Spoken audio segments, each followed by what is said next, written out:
Date হলো আজ 3 জুলাই 2025 এবং তোমরা এই ভিডিওতে দেখতে পারবে নিফটির টেকনিক্যাল অ্যানালাইসিস। নিফটির চার্ট অ্যানালাইসিস করব ডেইলি টাইম ফ্রেমে, কিন্তু তার আগে দেখে নাও নিফটি বিভিন্ন অ্যানালিস্টরা আগামীকালের জন্য কী প্রেডিকশন করছে।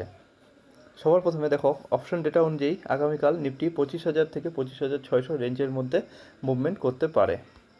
এর সাথে নিফটির যে বিভিন্ন টেকনিক্যাল ইন্ডিকেটরগুলো রয়েছে তার মধ্যে উল্লেখযোগ্য ইন্ডিকেটর হচ্ছে আরএসআই ইন্ডেক্স। তো আরএসআই ইন্ডেক্স অনুযায়ী নিফটি 50 ডেইলি টাইম ফ্রেমে আজ কিন্তু 60-র নিচে নেমে গিয়েছে। 60-র উপরে থাকলে আমরা বলি যে স্ট্রং ট্রেন্ডে রয়েছে। যেহেতু 60-র নিচে নেমে গিয়েছে, এটা কিন্তু নেগেটিভিটি প্রদর্শন করে। আজ আর ডেইলি টাইম ফ্রেমে আরএসআই ইন্ডেক্স 59.74। এরপর দেখো, বিভিন্ন এক্সপার্টরা আগামীকালের জন্য মার্কেটে যে প্রিডিকশন করেছে সেখানে বলা হয়েছে যে নিফটি 50 যদি 25,400 লেভেল ব্রেক করে, তবে সেক্ষেত্রে 25,300 থেকে 25,250 এই যে জোন, এই পর্যন্ত কিন্তু মার্কেট রিট্রেস করতে পারে। আবার অন্যদিকে যদি 25,400 লেভেল থেকেই যদি বাউন্স ব্যাক করে, তবে সেক্ষেত্রে 25,500 থেকে 25,600 পর্যন্ত মার্কেট মুভ করতে পারে। এবার টেকনিক্যাল চার্টে দেখো, আমি বলেছিলাম যে নিফটি যে এই যে র্যালি করেছে, এখানে একটাই প্রবলেম, সেটা হচ্ছে 20 ডেজের ইএমএর থেকে মার্কেট অনেক হায়ার লেভেলে ট্রেড করছে।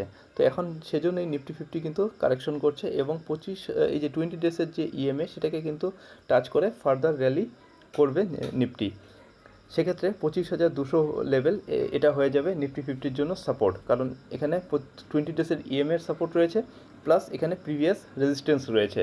তো সেজন্যই এই 25,200 লেভেলটা কিন্তু ভীষণ ইম্পর্টেন্ট। যদি 25,400 লেভেল ব্রেক করে আগামীকাল, তবে সেক্ষেত্রে 25,200 হয়ে যাবে নেক্সট সাপোর্ট। আর যদি এটারই চান্স সব থেকে বেশি যে মার্কেট একবার এই 25,200 লেভেল রিট্রেস করে তারপর ফার্দার আপসাইড মোমেন্টাম কন্টিনিউ করবে। আর নিফটির আপার সাইড রেজিস্ট্যান্স, ইমিডিয়েট যে রেজিস্ট্যান্স, সেটা হচ্ছে 25,600। তো ভিডিওটি যদি ভালো লাগে, ইনফরমেটিভ মনে হয়, তাহলে কিন্তু চ্যানেলটি সাবস্ক্রাইব করে পাশে থাকবে।